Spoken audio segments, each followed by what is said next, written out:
What's going on, guys? Welcome back to the channel. In today's video, I'm going to be giving you 3 steps that you can take to help improve your aim in Call of Duty Cold War.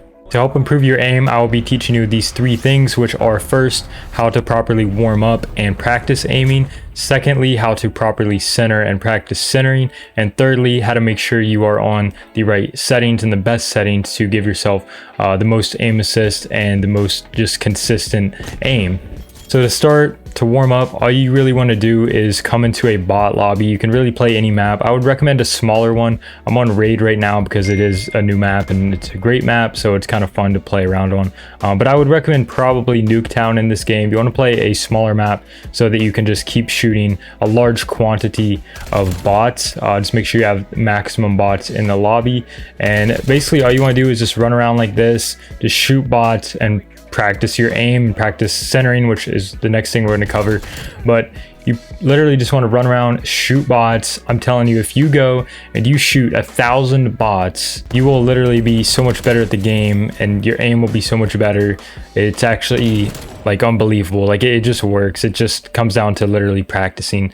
So go in the lobby, shoot 1,000 bots. That's my challenge for this video. Go shoot 1,000 bots, and then tell me in the comments how much your aim has improved, and just let me know how much that impacted your aim. So that's really the first step to getting better aim, is just practicing and shooting bots in the lobby. Now the second step is going to be how to properly center and practice centering. So if you don't know what centering is, it's very relevant in PC competitive games such as Counter-Strike. Valorant is a new game that's out for PC, but basically it's just making sure your crosshairs, when you're not aimed in, like that little dot in the middle of your screen, is always centered around wherever you think the enemy could be. So you never want to be looking at the ground, you never want to be looking up high, and you don't want to be looking like too far to the left, because like, why would I be aiming right here? Like that doesn't make any sense why I would have my crosshairs right here when I'm running up here. So like if you're wanting to focus up here and run up there, don't put your crosshairs here and run this way, or have them down here. You want to put them right where you think the enemy's going to be at all times, and that's the area you're usually going to focus on. So as you turn a corner, you want to keep your crosshairs like probably about chest height. In Call of Duty is a good place to hold it. So you just want to hold it about chest height no matter what door you're going around, what corner.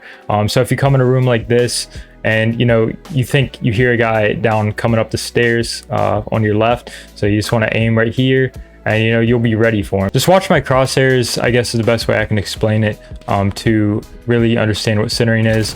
I'm never looking at a wall or at the floor.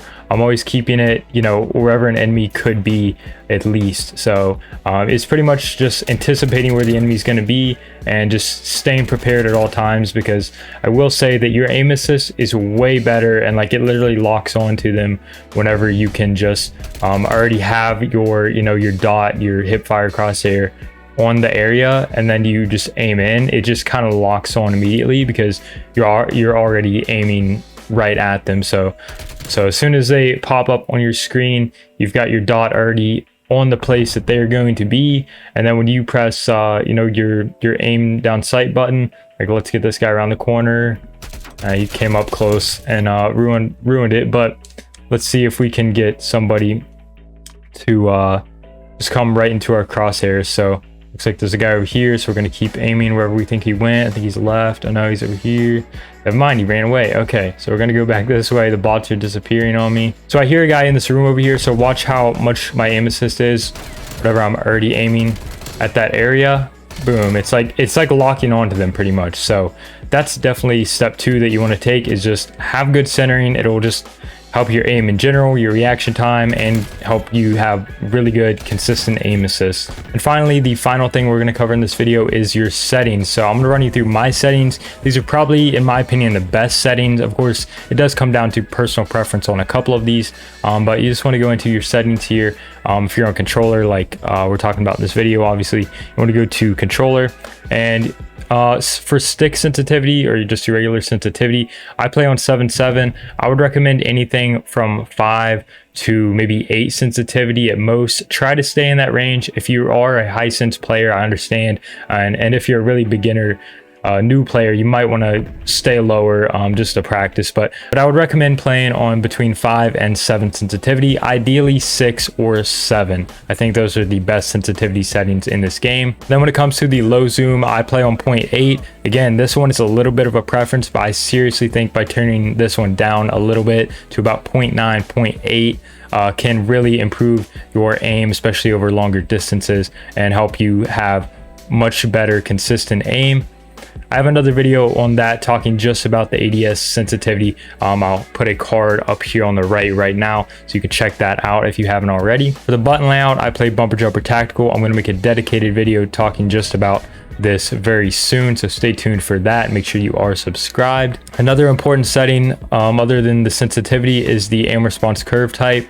Now standard is okay, but really here you want to be on dynamic. This is what pretty much all the pro players play on, and this is probably the best one to get used to. So I would say just go on dynamic, get used to it. You know, it's not a big change. You probably won't notice a whole lot, but that's the best one there. So you probably want to just stick to dynamic on the aim response curve type. And controller vibration, you always want to leave that off, because you don't need any more distractions when you're playing Call of Duty. You don't need something actually physically vibrating. It's just another distraction to knock your aim off, so that's not good. Make sure you have vibration off. Now the target aim system mode, I had a video on this, which I'll put another card right up here if you want to check that out after this, talking about this setting and why legacy is the one you want to use here. Legacy, definitely the best one here. You have standard, legacy, precision, and focusing. Standard's okay, but legacy is like a better version of standard in my opinion, which I talk more about in the video that I have the card up on the top right now. But that's what you want to use there. And then of course everything else is preference or whatever, leave default, except for this dead zone setting, but it's called input threshold.